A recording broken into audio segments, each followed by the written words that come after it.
en travaillant sur l'histoire familiale, sur la saga familiale, de quelle manière, dans mon quotidien, ça peut améliorer, est-ce que ça peut m'apporter concrètement quelque chose de plus positif pour mon travail, pour ma famille, mes relations en général, la communication, de quelle manière aujourd'hui ça influe réellement, toute cette histoire influe réellement sur mon quotidien, et qu'est-ce que concrètement, pour les gens qui nous regardent aujourd'hui, qu'est-ce que ça va nous apporter de plus dans le quotidien? Effectivement, le fait de découvrir ce qui nous bloque, ce qui nous empêche d'avancer, fait que, à un moment donné, nous nous posons des questions.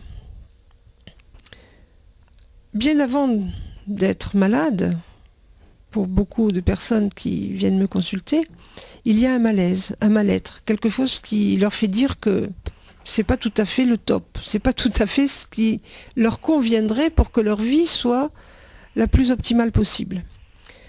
Comment faire pour effectivement, dans nos vies, faire que les choses aillent mieux? Eh bien déjà, ces héritages dont nous parlions il y a quelques minutes ont laissé des traces. Et notamment des traces émotionnelles.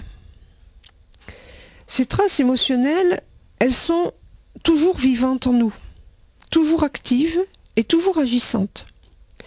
Si bien que nous ressentons, lorsque nous sommes au mieux mal dans notre peau, je dirais, nous ressentons un malaise, un mal-être que nous n'expliquons pas.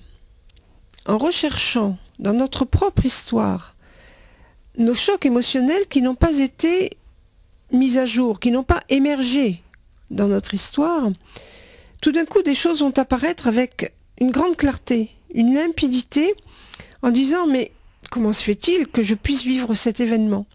Et lorsque la personne raconte sa propre histoire et qu'elle prend conscience de l'impact d'un événement négatif, plutôt émotionnel, parce qu'une émotion peut être positive, une grande joie peut laisser aussi des séquelles. Donc, une émotion n'est pas gérée, n'est pas assumée par la personne, et à ce moment-là, elle va ressortir dans notre existence. Le mieux-être va être provoqué par une mise à jour d'un certain nombre de blocages qui vont nous conduire à une prise de conscience au travers d'une émotion qui va se révéler. Et cette émotion, tout d'un coup, va nous guérir d'un passé plus ou moins lointain. La plupart du temps, une émotion n'est pas, comment dire, suffisante pour laisser émerger un bien-être. Néanmoins,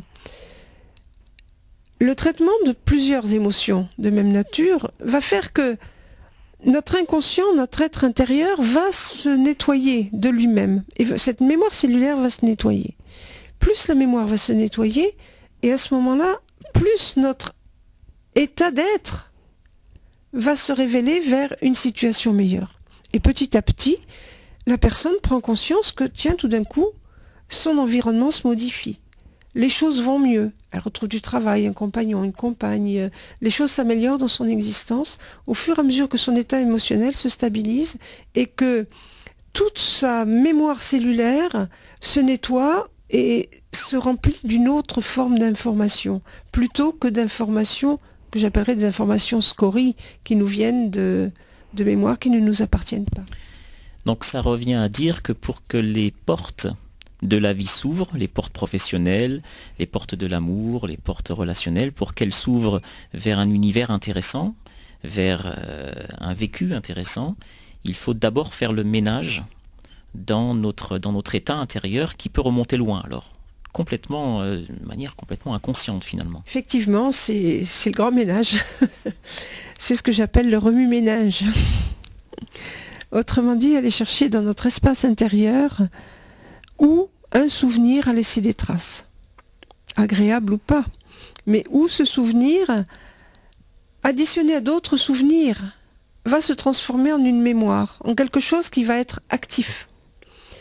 Et plus nous allons vers ce nettoyage intérieur, évidemment, plus nous arrivons à changer notre espace émotionnel et notre espace intérieur personnel. Jusqu'à provoquer des modifications de vie qui sont très sensibles, effectivement. Alors nous ne sommes là que pour donner un descriptif, pour faire un descriptif de cette synthèse familiale du passé notamment et du présent.